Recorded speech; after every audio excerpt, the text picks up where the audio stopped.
Hey there, my name is Seal Bacon, the Rabbi from another planet. Please like, share, and subscribe, and ring that little bell so you're notified when new videos drop. So the comic book industry is in a bit of a strange place. I'm telling you, it's in a bit of a good place for me, but it's in a bit of a strange place, which a lot of people I think saw coming. A lot of people saw coming, apart from people who caused it to happen or who work in the industry. None of them. They're all like, wait, what? What's going on? So we're going to be talking about this in some dizzying detail. Some reasonable detail, not dizzying detail, some reasonable detail in this video. But before we get into it, can I ask you guys, can you hit that subscribe button? That is be fan-dabby double dozy. Thank you very much. Also, I want to tell you, if you are a comic skater, if you have an indie comic book, that you have up on Indiegogo, or you have some copies that you want to say, anything, I want you to come on my channel. I want to talk about comics with you, because I like talking about comics with people who absolutely love comics, because, I kind of like comics myself. So anyway, so hit like,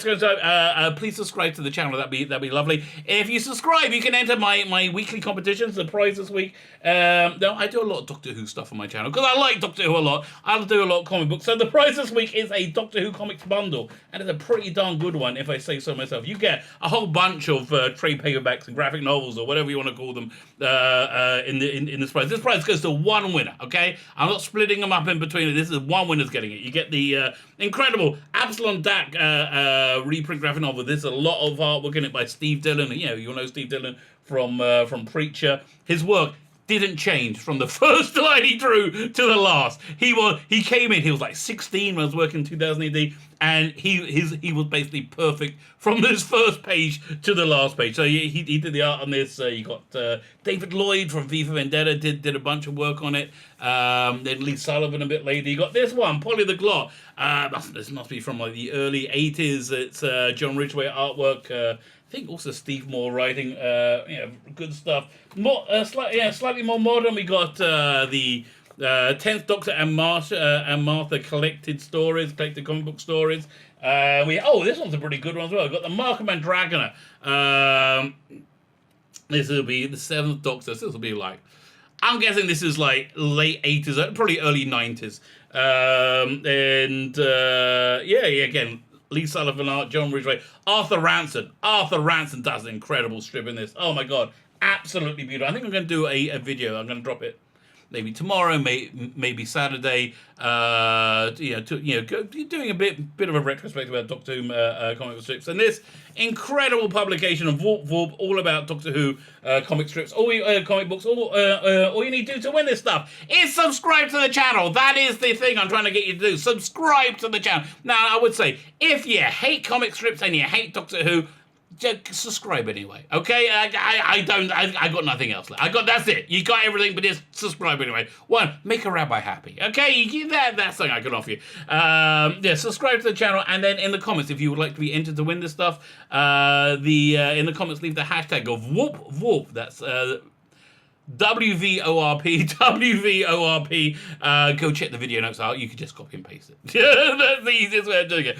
So anyway, so for the last few years, we've had YouTube channels like your boy Zach, Yellow Flash. I'm actually trying to think, Young Ripper. I was trying to think of the one that I like, my go-to guy, have been like screaming at the top of their lungs, going, "What are you doing? Because this is basically what happened. There's a bunch of people who came into comic books and took it over, who really, I'm not sure they don't like comic books, but they really don't like America. They don't like America. They don't like the Western world. They don't like the white patriarchy, which never really existed. They don't like any of that stuff. Now, the weird thing is that people who normally buy comic books really did like a lot of their stuff. Well, at least they didn't hate it, right? They didn't absolutely hate it. And so the result was a lot of people stopped buying comic books. So to speed that up, to make it a little bit, to go a little bit quicker, they then, when the people making comic books went on social media quite regularly and said,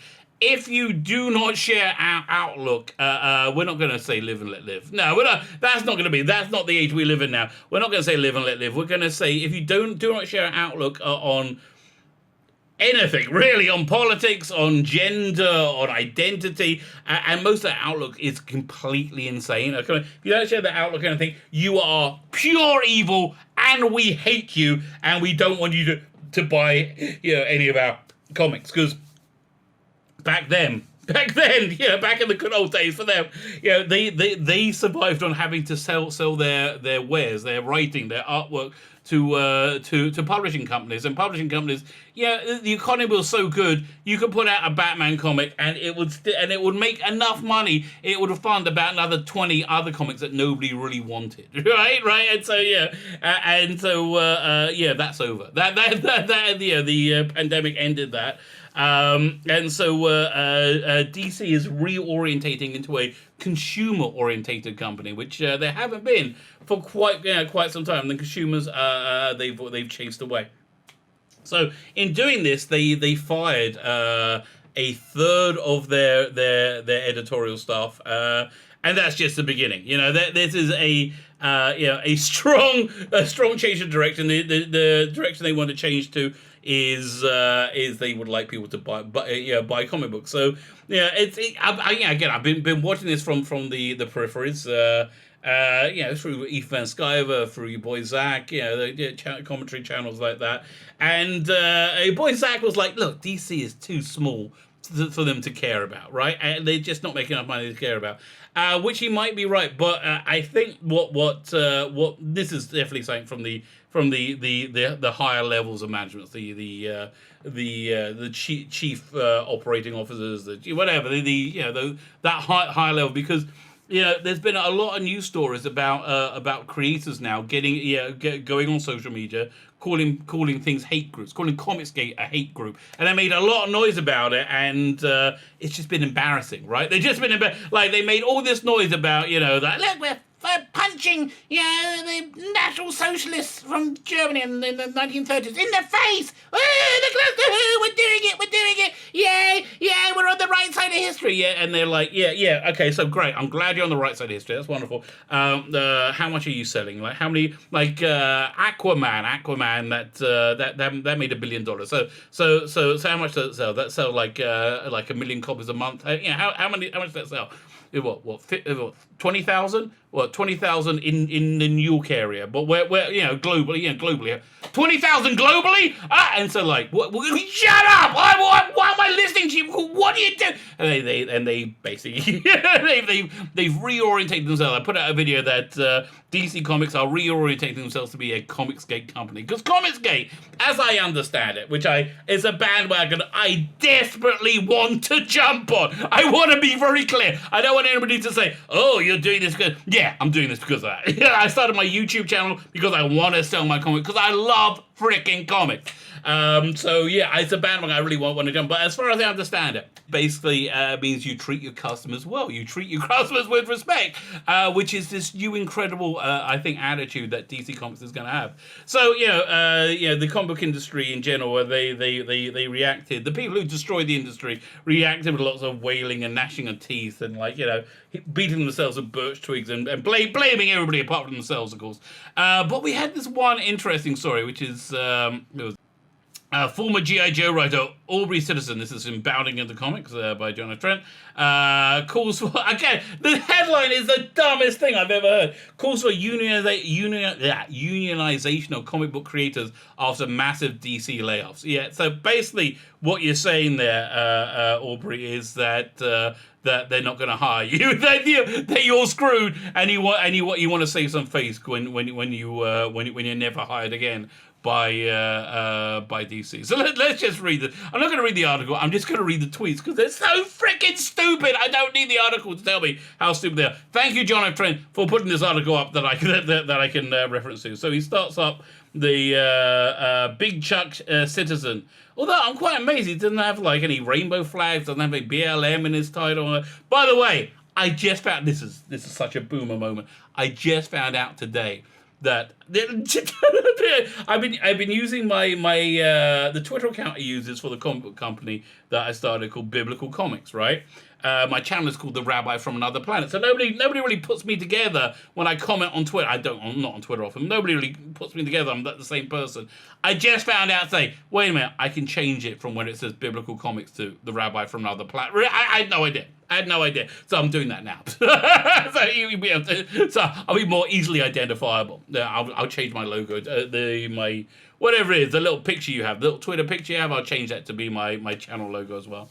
So just make it a little bit clearer for everyone. Fine. So Big Chuck Citizen says, I've seen lots of passive talk implying DC layers were some unavoidable act of God. Now, okay, firstly, I'm a religious guy. I think if you believe in an infinite being, then nothing is divisible from that. So everything is an act of God. You know, that's just the way. But it certainly became unavoidable given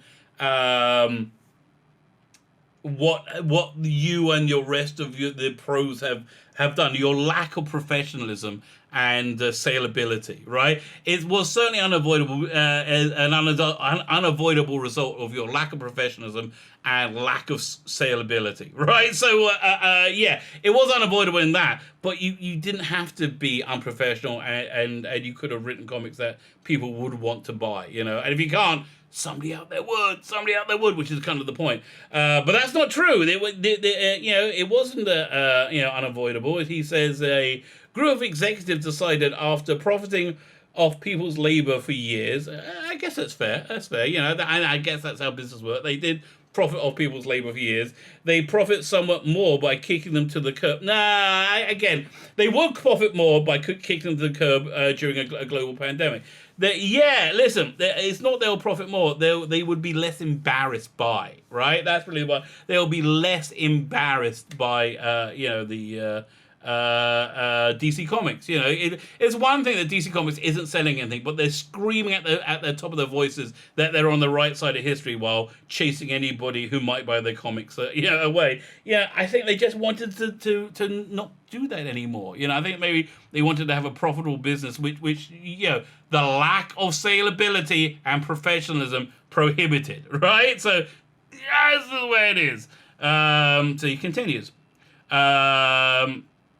Don't let your love for DC creators or books or dream of working on Batman obscure the facts that the layouts were decisions made by people so rich they never have to worry about their rent or health insurance, all to protect their profits. The reason they are so rich, the reason they make the money they do, is probably because they have professionalism and they developed, they demonstrated profitability. You know, they have a record of success. That's normally how. There's two ways people get promoted to these upper echelons. I've seen both. Right, one by being good at your job and working hard at it and being dedicated. The other way is by being related to a bit like being the boss's son. You know, a lot of time, somebody will have a useless kid and they will not. And say useless kid, they're in their 50s. You know, they'll be a useless kid and they'll give them a job so they can supply money to them without having to pay so much tax to them. But listen. Has the management of the comic book industry exploited creatives' love of their properties to get them to work for low rights and low wages? Yes, that is the comic book industry. One of the reasons the comic book industry is as awful as it is. He carries on. Love of the medium, which I do, the work, the people, the characters, is weaponized against comic book professionals at every level of this exploitative industry. Listen, people like Alan Moore have been screaming about this for years and decades, and I'll say years, decades and decades and decades. But I don't think these editorial, this editorial staff that was fired, care about people's love of the medium that much. You know, I was very disappointed. I was really disappointed when they started up this this new program to bring people into DC. This was about 2015, 2016. Because that seemed perfect for me. And I thought they would be trying to recruit people. What was it called again? The mentoring program. I can't remember what it was called.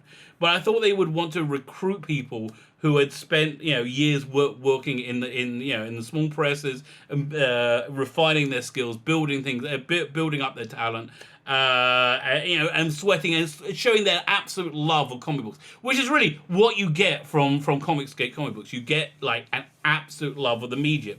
So I thought they would recruit from them, but no. Those people often have the wrong politics. So they recruit for people who have the right politics, who are YA writers or TV writers or things like that. They really didn't care about a love of the medium, which it just shone through with the product. The product they've been putting out for years and years and years it hasn't been very good. They haven't, because they don't really care about it. That's really, I think, one of the reasons why you have no saleability, and I think that's why they don't have professionalism either. Because why would you have professionalism if you don't care about the profession, if you don't care about comics? Why, again, if I was to get a job, well, I suppose if I got a reasonably good paying job anywhere, I'll be professional about it. So again, that analogy. But again, if I was to get a job in on Knitting Weekly, right, and which knitting isn't something that's really that important to me. I don't think I would have the passion for it. And I might get bored and start talking on Twitter all the time about everything and anything other than working. Yeah, I can see that happening. Fine.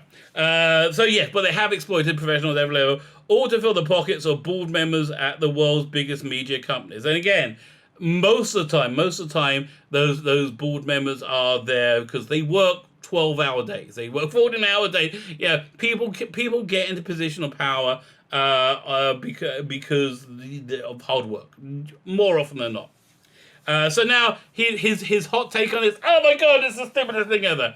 We need a comics union now more than ever. No, the reason you don't need a comics union now more than ever, and again, I think this is Chuck Citizen saying, I want to explain why I'm not getting hired anymore. I want to explain why I'm not getting hired anymore because I called for a union. I think that's what his go-to thing is. No. Here's the reason that you don't need a comic book union. Don't need a comic book union is counterproductive. It's because your labor is worthless. Your talent, your labor and the ability to make comics is worthless to comic book companies because they hire people who don't care about making comic books. How do we know that? I've read the comic books they made. The Fantastic Squirrel Girl, whatever it is, whatever her name is by somebody who doesn't love comics. I've read these comics, many of them, and they're paid by people who don't care about the medium and are not very good at it. Max Versaggio got hired because of her gender, because of her gender fluidity, rather than her ability to write good books, sell books, or be professional. You spent the last 5 years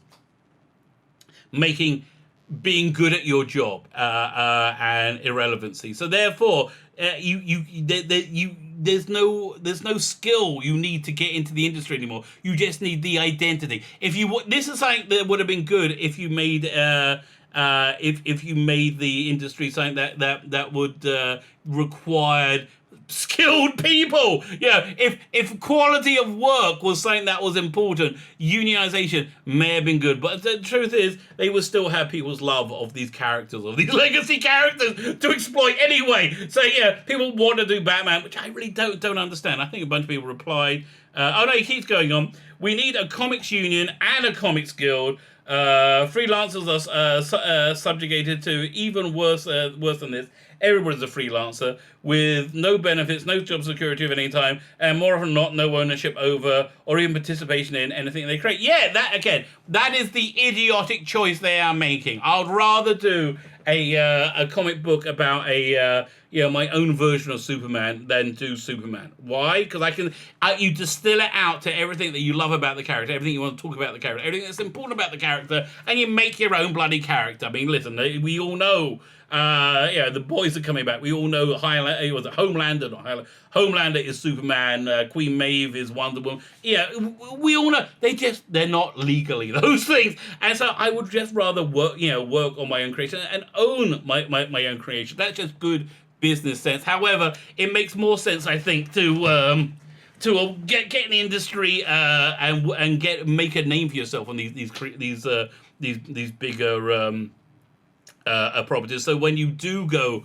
independent, when you do go to Indiegogo, you have a bigger following. That's essentially what what's his name, the White Knight guy, whoever he is.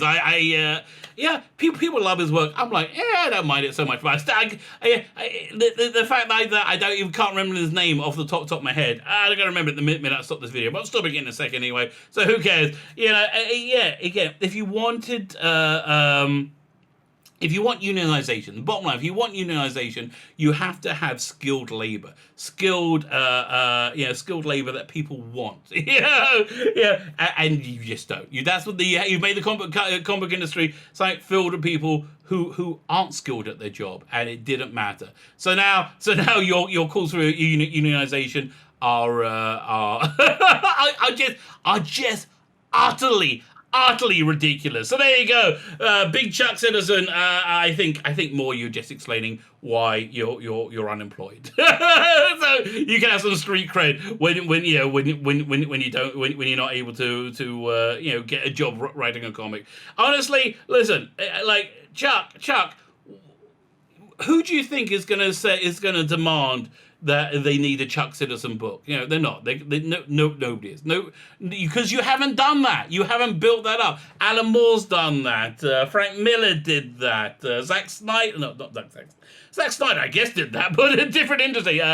What's his name? I can't remember. Well, yeah, people in the industry who have a name have done that, and they don't need a union because they have a name now. So there you go. An active idiocy from an idiot. I guess it's just something that you got to expect in 2020. My name is Sheila Becken, the Rabbi from another planet. Please like, share, and subscribe, and ring that little bell so you're notified when new videos drop.